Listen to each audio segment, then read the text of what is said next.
Kaixo, gu Aizea, Hugo, Irene eta Ane gara. Eta gaur gure proiektua aurkeztuko dizuegu. Enable the Future esku edo besoetan desgaitasuna duten pertsonentzat 3D inprimagailuarekin protesiak sortzen dituzten boluntarioen komunitatea da. Plantilla bat edukiarren hainbat akats izan ditugu eta gauzak errepikatu behar izan ditugu. Adibidez, hasieran eskalaren egokitasuna egiaztatu gabe, 3D inprimagailuan pieza guztiak inprimatu genituen. Hala ere, ondoren, konturatu ginen besaurrearen eskala ez zela zuzena, eta horregatik berriz inprimatu behar izan genuen. Gero, piezak ondo montatzeko material malgua inprimatu dugu, edo beste modu batean esan da, flexibleak. Material hori eskuaren zuloetan sartu ditugu, behatzak behar bezala lotzeko. Azkenik, pita erabili dugu behatzak elkartzeko eta mugitzeko aukera izan dezaten.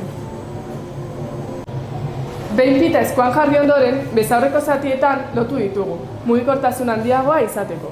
Bai eskua eta bai besaurrea pitarekin lotuta edukita bitzezaren zatira lotu egin dugu. Gure proiektua mutil bati bideratuta zen, baina berarekin kontaktatzea zaila izan denez, gure protesia ez dago bere neurrietan egina.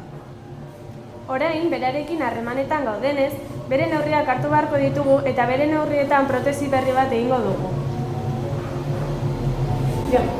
Hau izan da gure proiektua. Espero dugu gustatu izana. Eskerrik asko. Hauek izango ziren besoaren zatiak baino desmontatuta. Hemen ikusi dezakezuenez, esku bat dakagu. Eta hauek behatz zatiak izango ziren eta hauek flexibleak. Hau elkartuz, horrelako behatz bat montatza lortuko genuke, eta gero hau, eskuan sartuko genuke.